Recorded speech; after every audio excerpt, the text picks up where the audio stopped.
Nongeye kubasuhuza nshuti mukurikirana ibiganiro byacu ndetse nabifuriza kumera neza aho muherereye hose, kandi n'uwaba atameze neza nawe musabira kuba yamera neza.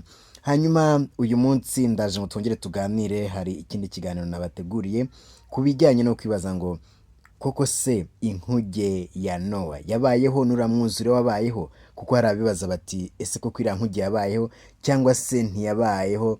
Ni gute umuntu umwe ashobora kuba yarafashe inyamaswa zose, ugafata izirya ibyatsi, ugafata izirya inyama, ukazihuriza zose hamwe, ukagenda ugafata amafi ukayakura mu mazi akaza akaba imusozi, kuko muri iriya nkuge nta mazi yari arimo birumvikana, ugafata inyoni zo mu kirere ukazizanamo, kandi buriya ibisimba bimwe birya ibindi, ukaba wafata intare ikaba iri kumwe ndetse ni umwana w'intama ziri aho ngaho zose nta kibazo, hanyuma ukazenguruka n'isi yose ugenda ufata ikigabo n'ikigore byose ugenda ubifata, imibu ukayizanamo, ukazanamo inzuki, ukazanamo ibyogoga byose mu nyanja, ugenda ufata kimwe kimwe umenya igitsina cyacyo, ukavuga uti iki ni ikigabo, iki ni ikigore, ukamanuka ukajya no kubagira no kunshisha utunyamaswa dutoya ndetse n'udusimba dutoya, ukatugeraho twose ukatuzanamo byose bikabamo. Ukibaza uti byabayeho bite? Ndetse koko se ko bishobora kuba byari biriho bigomba no kwituma imyanda yose yajyaga hehe? Imyanda yajyaga hehe? Ndetse n'ibiganga bikagangamo, ukibaza uti byagenze gute? Uburyo ushobora kuba wafata utuntu twose two ku isi yose tugiye dutandukanye twose ukaza ukatubumbira hamwe. Mu by'ukuri se byabayeho? Byagenze gute?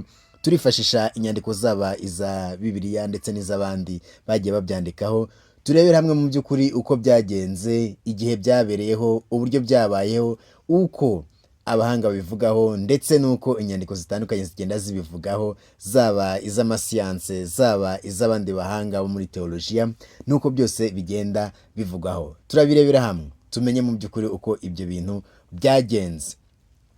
Mu by'ukuri rero iyo urebye ku byo abantu bagenda bandika ndetse n'uko ushobora kubisanga no muri Bibiliya, biragaragara yuko inkuge, iriya nkuru y'inkuge ya Nowa yabayeho n'umwuzure ukomeye uvugwa mu gitabo cy'Intangiriro umutwe wa 6 ndetse no kugeza ku wa 9, ni imwe mu nkuru zikomeye zituma abantu bibaza niba koko ari amateka yabayeho cyangwa ari umuvanganzo n'inyigisho z'ukwemera. Iyo urebye iriya nyandiko ukayisesengura, urebamo ko inkuru y'umwuzure ari ukuri ku buryo bw'amateka, cyangwa se ukareba niba ari igisobanuro cy'umwuka kiri aho ngaho, kiri symbolique, cyangwa se ari umugani uhari, nubwo umugani ugana kariho ari igitekerezo icyo twakwita mythe. Rero turagenda tubireberaho, tureba uburyo siyansi ivugaho, uburyo filozofi abahanga mu mitekerereze babivugaho, ndetse n'imyemerere iyobokamana mu bijyanye na teolojiya icyo babivugaho. Reka rero turebe ku bijyanye na teolojiya icyo Bibiliya ivuga ku mwuzure. Bibiliya itubwira ko Imana yarakariye isi yose kubera ububi n'icyaha cy'abantu, nk'uko tubisanga mu gitabo cy'Intangiriro umutwe wa 6 umurongo wa 5 kugeza ku wa 7, maze ihitamo gukiza gusa Nowa wari intungane. Tubisanga mu gitabo cy'Intangiriro umutwe wa 6 umurongo wa 9, hamwe n'umuryango we n'inyamaswa. Imana yamutegetse gukora ubwato bunini ngo abukirizemo, abasha no kubukiriramo nawe. Tubisanga mu gitabo cy'Intangiriro umutwe wa 6 umurongo wa 14 kugeza ku wa 22. Imana yabwiye Nowa iti uze mu nkuge wowe n'umuryango wawe wose, kuko ari wowe nabonye ko utunganye imbere yanjye muri iki gihe. Tubisanga mu gitabo cy'Intangiriro umutwe wa 7 umurongo wa 1. Iyi nkuru rero igaragaza ubutabera n'imbabazi by'Imana mu buryo bwa teolojiya, mu buryo bw'iyobokamana. Abenshi basoma iyi nkuru nk'umurongo usobanura ihinduka ry'umubano w'Imana n'abantu, aho Imana isenya ibyo yaremye kugira ngo itangire bushya. Ibisobanuro twabona bijyanye n'uburyo buri symbolique, cyangwa kuvuga ngo tugire icyo tubisanisha nacyo. Umwuzure wumvikana nko guhumanurwa no gusukura isi, icyo twakwita nka purification, isi igahinduka nshya, kuko hagomba kubaho uwo mwuzure ukaza ugasukura ibyanduye, abanyabyaha bose bakavaho, hagasigaraho ibyiza. Hari kwibaza uti izindi nyamaswa zo zazize iki ko hagomba gutoranywamo ebyiri, inyamaswa nazo zari zaracumuye? Ikindi, inkuge ya Nowa ni ishusho y'ubukiza, yo gukiza abantu kw'Imana abizera bagakiranuka bakabasha kuba bakira. Tubisanga mu ibaruwa ya mbere ya Petero umutwe wa 3 umurongo wa 20 kugeza kwa 21. Reka rero turebe ku buryo bwa gihanga, uburyo bwa bahanga muri bijyanye na filozofiya n'imitekerereze, uburyo inyigisho z'inkuru y'umwuzure bimeze. Ariko se mu by'ukuri kiriya ni igitekerezo cyabayeho cyangwa ni ibintu byabayeho by'ukuri? Ni mite cyangwa se ni realite yabayeho? Abafilozofe nka Paul Ricoeur bavuga ko inkuru ziri muri Bibiliya zishobora kuba imyenda y'amateka ifite igisobanuro cy'umwuka. Ugasanga ni ibintu abantu bagiye bahimba ariko bifite igisobanuro kindi gifite aho kituganisha. Aha rero nko mu gitabo cya Ricoeur La Symbolique du Mal yo mu 1960 avuga muri ubu buryo mu gifaransa: Le mythe n'est pas un mensonge mais un récit symbolique exprimant une vérité profonde sur l'homme et le monde. Ibi rero bivuga ko nubwo tutagira gihamya z'ubwato bwa Nowa, iyi nkuru ishobora kuba ifite ukuri ku rwego rw'imyemerere n'indangagaciro. Mu by'ukuri nubwo itaba ari igitekerezo kiri aho ngaho, ariko igitekerezo ntikiba kibeshya nyine, aba ari igitekerezo kiri aho. Ni igitekerezo kiri aho, akaba ari inkuru iri aho ishobora kuba ifite icyo yasobanura cyimbitse ku buzima bwa muntu ndetse n'isi, aho ishishikariza abantu gukiranuka no kwirinda ingaruka z'ibyaha. Noneho ku buryo bujyanye n'ubutabera se cyangwa n'uburyo abantu bashobora kuba abantu kwibaza uti ni gute Imana yarimbuye abandi bantu, ni gute Imana ishobora kuba yararimbuye izindi nyamaswa n'ibindi bikoko byose byari biriho byo ntacyo byakoze. Inkuru y'umwuzure rero ituma abantu bibaza ku butabera bw'Imana. Kuki Imana yakwica isi yose? Ese hari aho igisobanuro mu by'ubutabera n'urukundo rw'Imana? Kutuvuga ngo Imana ni nyiribambe kandi ikagira ubuntu, ugasanga ni juste kandi ikaba ariyo iri na bon, akaba ariyo dukomoraho ibyiza byose, tunakesha ibyiza byose. Ariko hano hari abanditsi nka Thomas Aquino avuga ko mu gitabo cye ko byose iby'Imana ikora ari byiza kandi bikwiye, nubwo abantu batabyumva. Imana ifite uburyo ubikoramo, tubisanga muri Somme Theologique ye. Reka rero turebe ku buryo bwo mu gihanga cy'amasiyanse, uko amasiyanse abikoraho, abivugaho, niba hari gihamya z'ubwato cyangwa umwuzure wa kera ushobora kuba warabayeho. Ubushakashatsi bwaje bwo kumenya mu bisigazwa mu bintu ushobora kuba byarabayeho, ndetse n'abahanga mu bumenyi bw'ubutaka hari ibyo bavugaho. Hari ubuhamya bwa za sediment, imyanda yagiye isukwa hejuru y'indi mu butaka. Ushobora kureba uko ahantu hagiye hagerekeranywaho imyanda muri bimwe mu bice byo mu burasirazuba bwo hagati, iyo twakwita Middle East, bigaragaza umwuzure ukomeye wabaye mu bihe bya kera. Muri Shuruppak, aha ni muri Lake y'ubu, abashakashatsi nka Leonard Woolley basanze ibimenyetso by'umwuzure ukomeye ku rwego rw'akarere mu myaka irenga 4000 kugeza mu 5000 mbere ya Yezu.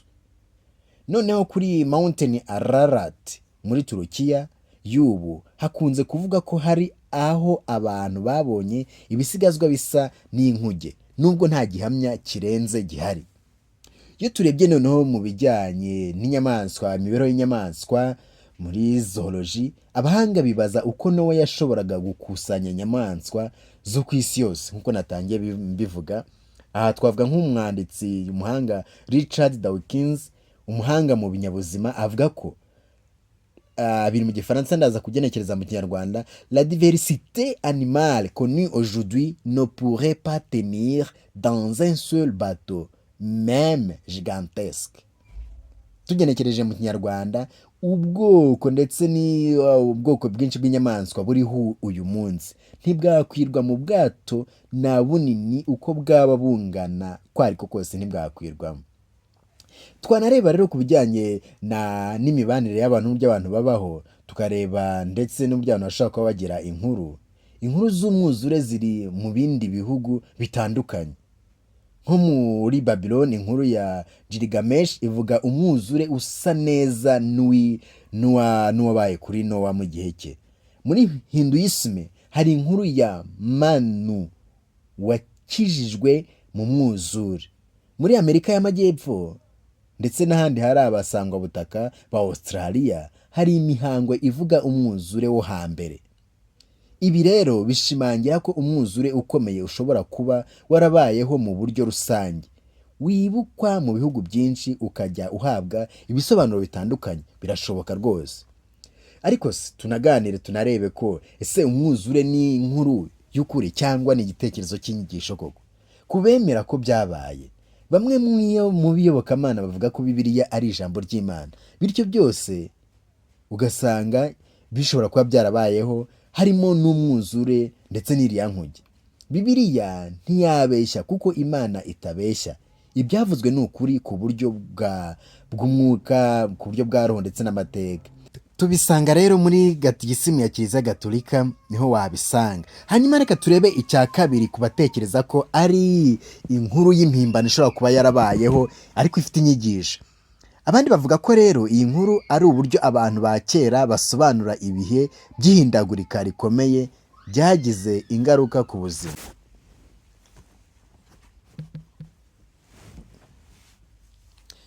Ibi rero tubisanga muri Gatigisimu ya Kiliziya Gatolika, wabirebamo ubishatse kumenya icyo Gatigisimu ya Kiliziya Gatolika ibivugaho. Ariko noneho reka turebe ku kindi cya kabiri ku batekereza ko ari inkuru y'impimbano, myth ifite ariko inyigisho. Abandi rero bavuga ko iyi nkuru ari uburyo abantu ba kera basobanuraga ibihe by'ihindagurika rikomeye byagize ingaruka ku buzima bwabo. Rero izi nkuru y'inkuge ya Nowa n'umwuzure uko imeze, reka turebe uburyo ibisobanuro by'amategeko ya Kiliziya Gatolika yo ashobora kuba abivugaho, ya droit canonique uko zibivugaho.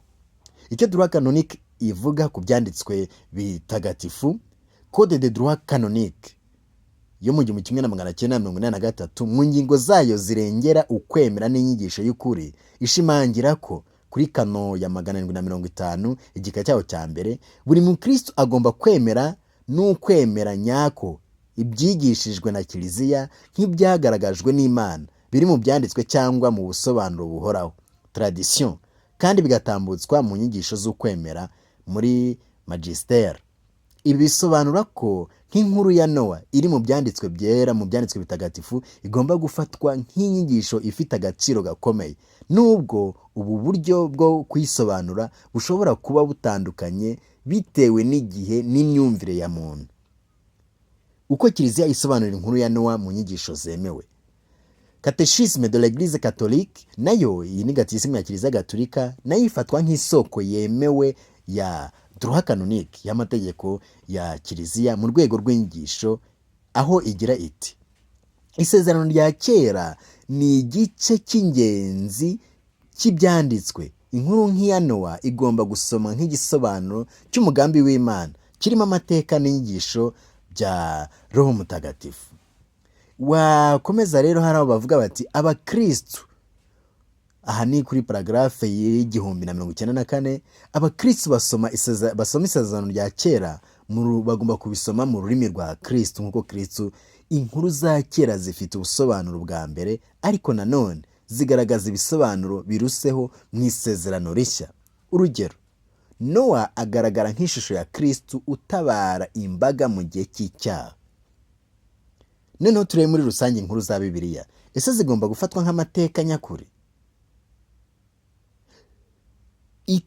Kano rero ya itegeko rya 429 paragrafe yaho ya mbere ni kwiza ku ya gatatu, iteganya ko abemera bafite uburenganzira bwo kwiga no gusobanura ibyanditswe, ariko hagashimangirwa ko bagomba kubahiriza inyigisho yemewe na Kiliziya kandi ntibagomba kuyobya abandi mu nyigisho zidahuye n'ukwemera. Ibi bivuga ko umuntu ashobora gusobanura inkuru ya Nowa nk'umugani urimo inyigisho, icyo twakwita mu Gifaransa mythe pédagogique, ariko adatesha agaciro ko ari ijambo ry'Imana. Icyitonderwa rero ku buryo bwo gusoma ibyanditswe. Congrégation pour la doctrine de la foi, mu nyandiko yayo l'interprétation de la Bible dans l'Église yo mu 1993, yemeza ko hari uburyo bwinshi bwo gusoma ibyanditswe, bwaba mu buryo bw'amateka cyangwa mu buryo bwo gusanisha, cyangwa se bw'ibiriho, ibyo twakwita mu buryo buri historique, symbolique, typologique n'ubwa théologique.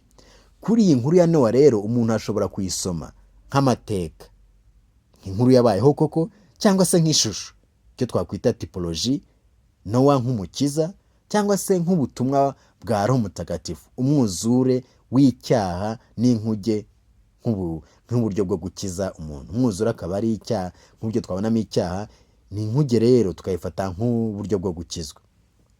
Rero iyi umwanzuro Kanoyo itanga, amategeko itanga, Kiliziya ntitegeka kwemera ko umwuzure wabayeho ku isi yose mu buryo bw'amateka ushobora kuba wareba, ariko yemera ko inkuru ya Nowa ifite ukuri kuzuye ku rwego rw'ukwemera n'inyigisho.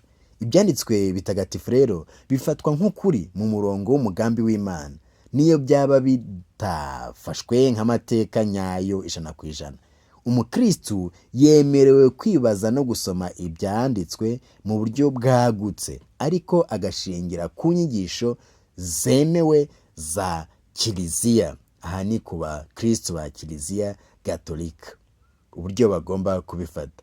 Iyo urebye rero tugereranyije tukaba twakora isesengura ku inkuru ya Nowa mu buryo bunyuranye uko abantu bayibona, mu buryo rero bujyanye na teoloji, twa inkomoko cyangwa ibitekerezo by'ingenzi, Bibiliya mu gitabo cy'Intangiriro umutwe wa 6 umurongo ndetse n'umutwe wa 9, ukarana no mu ibaruwa ya mbere ya Petero umutwe wa 3 umurongo 20 kugeza ku 21, ibi bisobanura ko umwuzure ni igikorwa cy'Imana cyo gusukura isi. Nowa aba ishusho ya Kristo. Mu buryo rero bari muri za filozofi, mu buryo bwa filozofi nka Paul Ricoeur na Thomas d'Aquin baba existentialiste, bo bavuga ko inkuru y'umwuzure ni umugani w'inyigisho, birumvikana kandi nko tubivuga mu Kinyarwanda, umugani w'uryo ugana kariho, yigisha ibijyanye n'ubutabera, icyaha no gusana ubuzima bwa muntu. Ku bahanga rero bandi bo mu masiyanse nk'aba geology, aba anthropologue ndetse n'aba biology b'ibinyabuzima, hari ibimenyetso by'umwuzure mu burasirazuba bwo hagati, ariko nta gihamya cy'umwuzure ku isi yose. Inyamaswa zose ntizashobora kwinjira mu bwato nk'uko twabibonye. Amategeko rero ya Kiliziya yavuga ko inkuru ya Nowa ni igice cy'ukwemera, igomba gusomwa nk'ijambo ry'Imana. Ushobora kuyisoma mu buryo bwo kuba wayisanisha n'ibiriho cyangwa se mu buryo bw'amateka.